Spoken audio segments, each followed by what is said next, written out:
So, in this bonus interview, I'm joined by Ed Jackson, and he is the founder of Nest GI.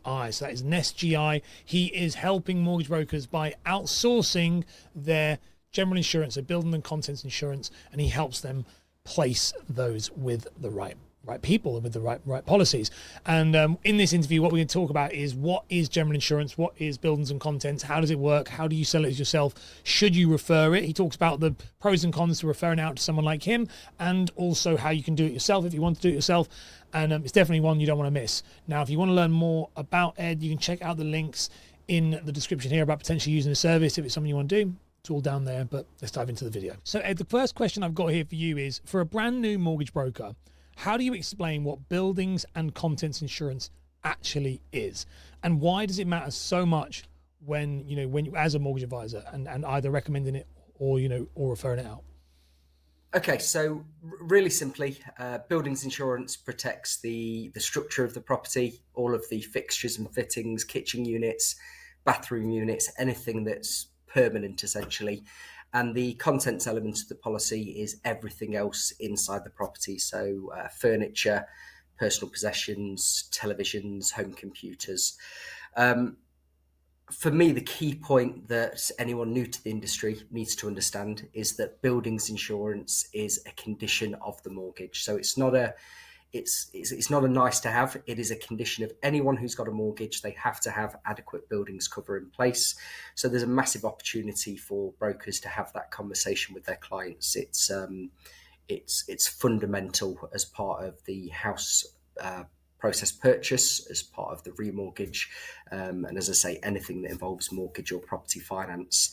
And let's face it, the property that's being purchased, if it's their main home, it's likely to be the biggest financial investment that they'll ever make. So it's absolutely vital that people are getting proper advice and proper protection.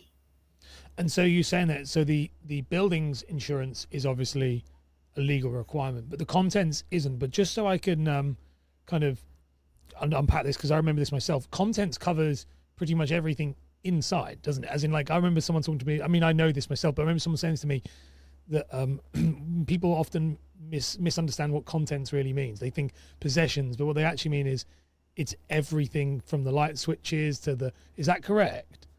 Not so much the light switches. You're certainly along the right lines. The best way I can describe it, and this was something that was taught to me 16 odd years ago when I first joined the industry as a general insurance consultant, is imagine if you could turn the property upside down, remove the roof, everything that falls out would be classed as contents.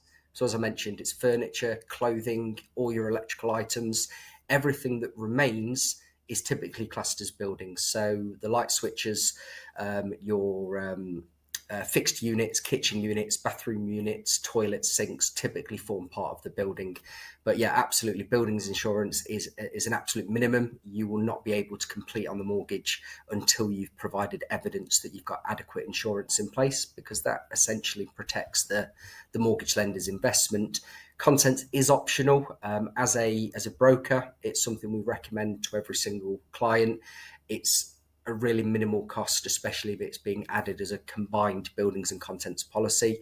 And let's face it, if anything did go wrong, if there was a fire, if there was a flood or a theft, for the sake of a really small monthly payment or really small annual payment on the insurance, it's going to end up saving you more than likely thousands of pounds. So buildings and contents is something we recommend. It's what 99.9% of the market or the clients will go with, but it is buildings insurance that is required as an absolute minimum. And again, just to reiterate that point, you will not be able to complete on a mortgage without adequate buildings cover in place, and it's something that the solicitors will check.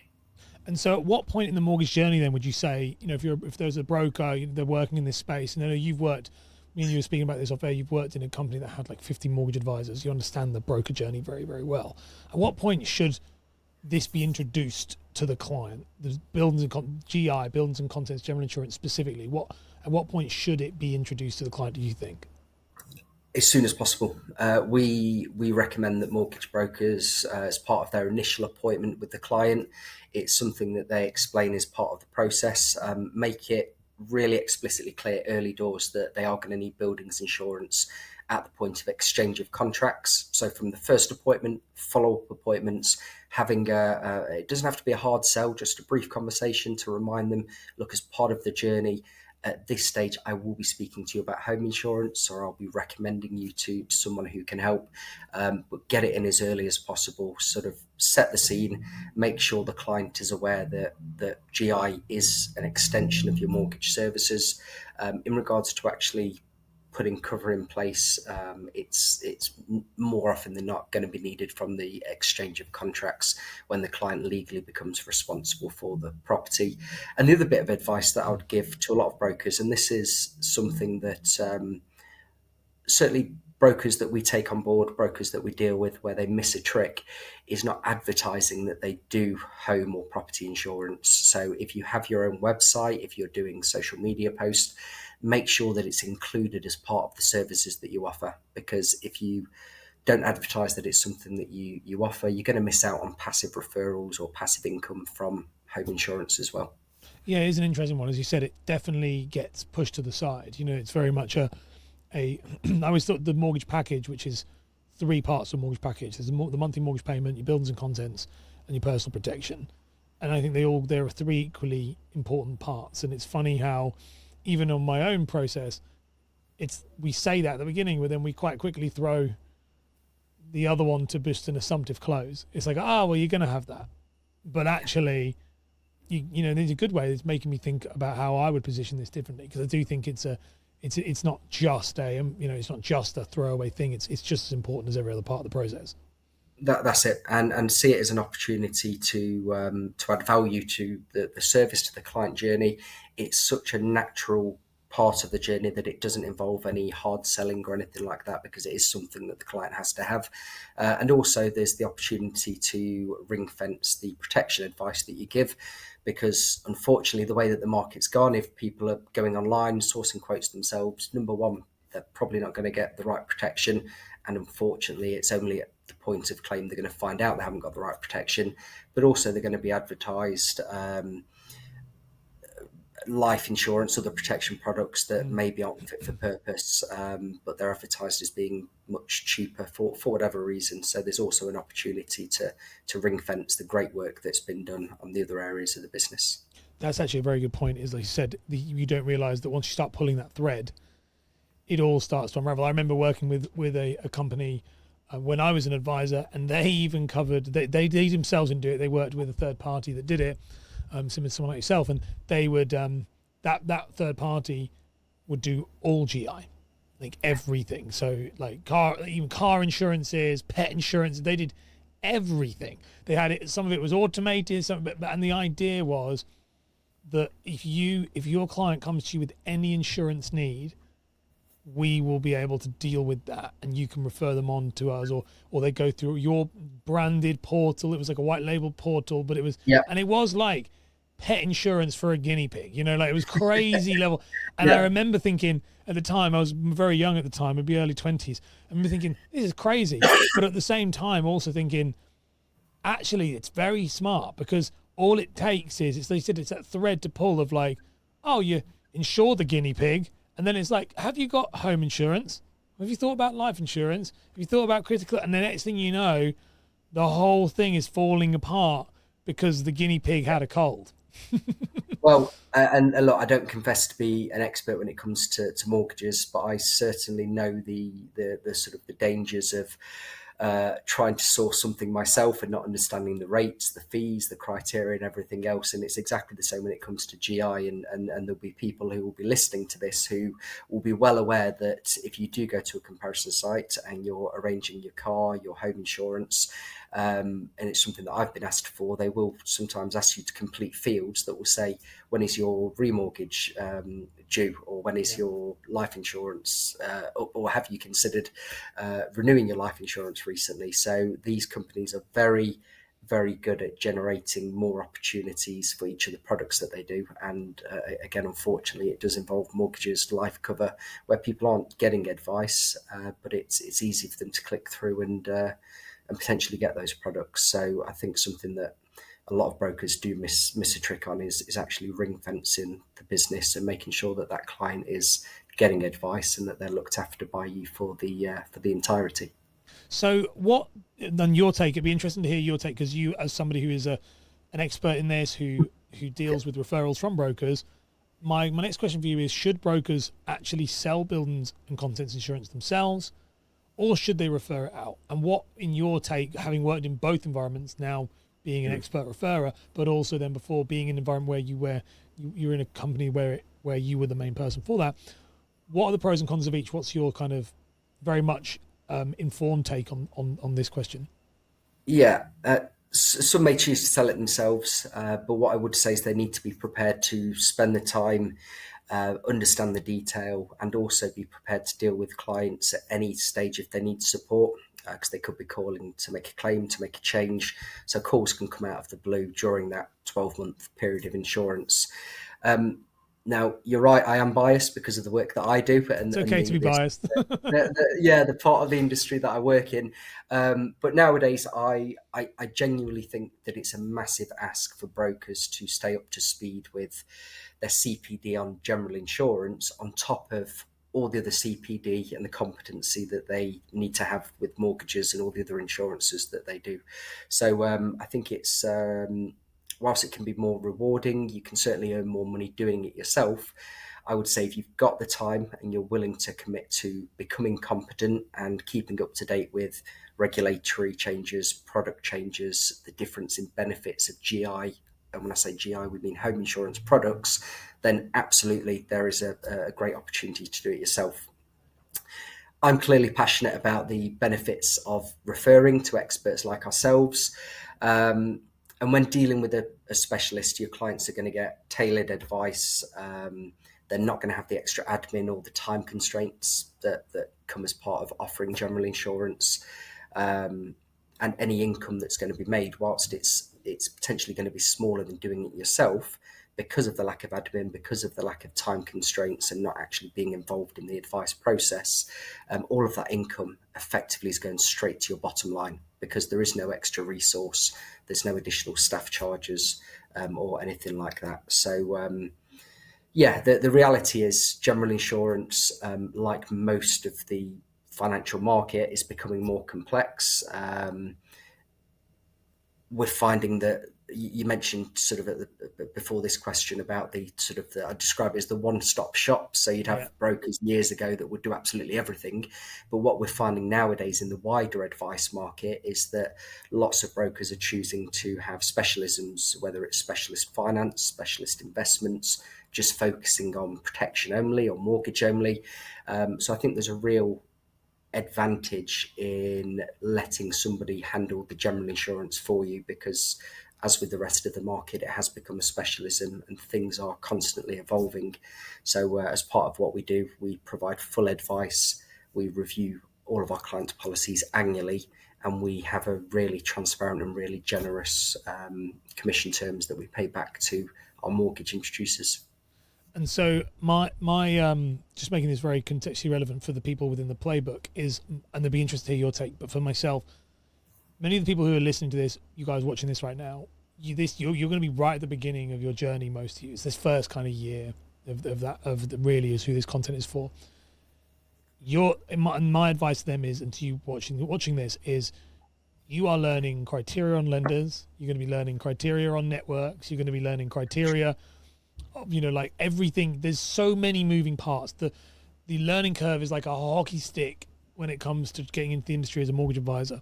And so even if it's something you think, I would like to do it in the future, my take a lot of the time is maybe you should let other people carry the load while you're still trying to become good at other things. You know what I mean? I don't know what your take on that is, Ed, but like I know this myself, is when I was a broker, I was very good at selling insurance. And that was when I was employed. When I went self-employed, for the first kind of 6 months, I actually referred my insurance out, because I was now learning new compliance systems and I knew how to hand it over, just didn't really know how to source it. And I was no longer just tied to Aviva. We had access to the whole, and I was like, I don't know this. I don't know what to do. And It took me a good 6 months before I was even comfortable to be starting to bring on, if something was slightly off, I would be like a little bit like not vanilla and not like, some medical, I'd be like, okay, refer out. And it took about 6 months to a year before I was comfortable again to actually do it, because there is so many moving parts. So it'd be interesting to hear what your take is on that. But I think that if I was a new advisor, I know you say you're biased. My advice to most people would be focus on doing the mortgages first, then do the Yeah, insurance, and then if become yeah. you've nailed those two, if and only if you feel like you've got capacity to do more, do you then bring it in house? Yeah, you've put the words into my mouth. I don't have much more of an answer on that. Become a master at the mortgages, at the protection, effectively master your core business, your core offering. Everything else outside of that, if you've got a partner that you trust, you know that the client's going to be looked after and the service is going to be delivered, outsource it, and you can always then build the skills. And uh, again, you'll have to forgive my ignorance, Ash, and you know So far more than me with sort of brokers coming to the industry. But my assumption would be that there's not going to be a lot of spare time outside of no. learning about mortgages, finding your first clients, looking at how you're actually going to get clients through the door through marketing or however else clients are going to sort of reach you. So I couldn't agree more. Focus on the core business, actually building your brand, building your business, and everything else can be learned and added at a later date. But whilst you're beginning to do mortgages and protection, and that now that you know buildings insurance is something that is going to be needed, then absolutely a referral option, whether it's with us, whether it's someone else, I think is a brilliant way forward. So what, in your opinion, are some of the most common mistakes you see new brokers, people you work with, for example, but new brokers make when selling or even selling is one thing, but even discussing insurance, bringing it up? What are the kind of the mistakes you see? They go, like that you're probably tripping over at the first hurdle. Yeah, the biggest one without a doubt is consistency. So brokers not having a clear process in place, not offering insurance to every single client, regardless of their situation. So new purchase business, there's a fantastic opportunity with buildings insurance, but also often remortgage clients are overlooked. And we know the way the market's been for the last probably 2 years now, that the remortgage market is keeping brokers a lot busier than the new purchase market. So making sure that every single client's being offered general insurance, regardless of their situation. And secondly, in terms of mistakes that brokers make, is not having that clear process in place. We have seen in the past a lot of brokers who will put together a quote and simply email it to the client. They've not told them they're going to do that. There's no follow up in place, or proper discussion about the insurance. They just have everything that they need as part of the mortgage application. So they'll put together a really quick quote, send it to the client. And my argument to that is, if the client is expected to open that document and read it on their laptop, on their iPad, or the mobile phone, then there's absolutely nothing to then stop them opening up a separate screen and cross-reference it against Go Compare, Confused, or any of the other aggregators out there. So if you're not having a conversation with your client about insurance, and just sending something out, then the client's going to miss out on the broader benefits. They're not going to understand things like consolidating things like mobile phone, bike insurance. All those things can be added under their home insurance policy. So you can't expect the client to understand the value of getting the right protection in place if you're not having a conversation with them. So yeah, be consistent, offer it to every single client, and have a really clear process in place about when you quote the client, how you then follow up, and how you also objection handle. What there's some gold in there. Just it was really really good. Like it's very very true. There's so many bits to add into that. But my next question for you with this then is how do you handle that classic objection of kind of like that you get, which is I see it cheaper online. Now, be interesting to hear not just how a broker would handle it, new advisor, but I'm actually more interested in how do you handle it. So you've done this for 16 years. You were saying before, 16 years doing this job. How do you, as someone who's done it for so long, handle that objection when someone says, "Well, I can get it. I'll just get it cheaper online." How do Yeah. you deal with I that? hope I How do you can answer handle it? this What's well, the because if I hope I can answer this well, because if my team see this, we've done yeah? countless hours of training. The first thing for me is, and a lot of objections can be handled with empathy, with understanding. I think the worst thing you can do is belittle the client or sort of make them feel like they haven't got the right answer. So I think you always need to empathise.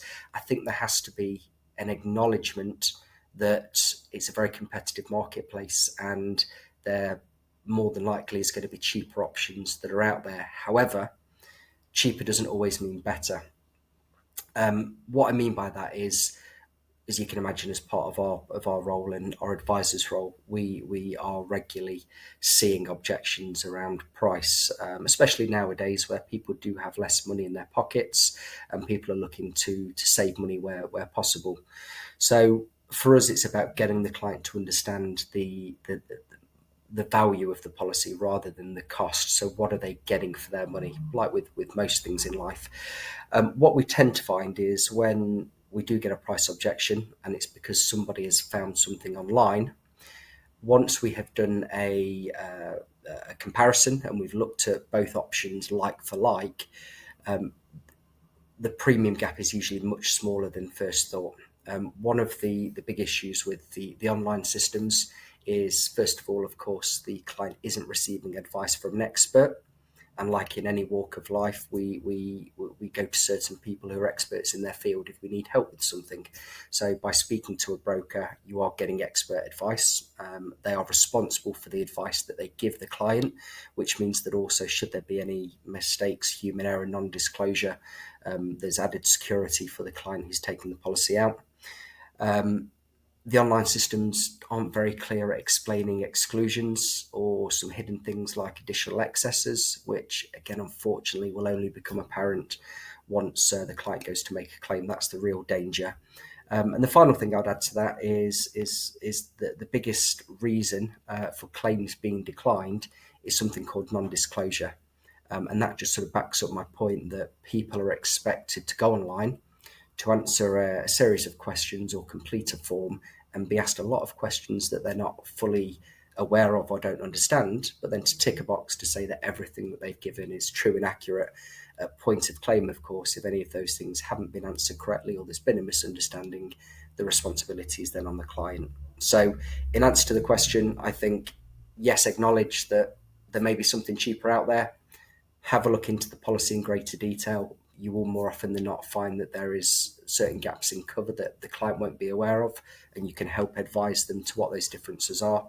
And then also use the fact that the client is getting that ongoing support, hopefully proactive annual reviews as well. So, my final question for you on this one, Ed, with this in this topic is: if someone's going to refer to you, so they're going to refer to you and your team, what is the kind of best practice way of doing that? So that what my boss used to call it, passing the baton. So like how to pass Yep. over, like to you to make it. What's the most effective way to make sure that customer doesn't get lost? Always refer at the offer stage. We've got so many tried and tested methods of when to send the client over at the right time. General insurance works well when it is referred at the offer stage. And also, if you're doing it yourself, have the serious conversation about the general insurance at the offer stage. Now, the reason Just behind just that, just going to button offer, mortgage offer or property offer. mortgage offer. Perfect. Cool. Just want to clarify. I was thinking, okay, got you. Carry on. Thanks for clarifying. Yes, always at the mortgage offer stage. And the really simple reason behind that is the client gets the mortgage offer. They know that they're now in a position to move forward with that property. And as a lot of people listening will discover as part of their learnings, there will always be a section within the mortgage offer, regardless of who the lender is, that will state as a condition of this mortgage, you need adequate buildings insurance in place. So the client's on a real high because they know they can proceed with the mortgage that they want and the property that they want. You're then contacting them, hopefully to congratulate them on that offer. It's a really great stage of the process for you guys as advisors. And at that point, you can then remind them that as a condition of the mortgage, they need buildings cover. I'm going to pass you through to these guys at Nest who are experts. They're going to give you fee-free advice.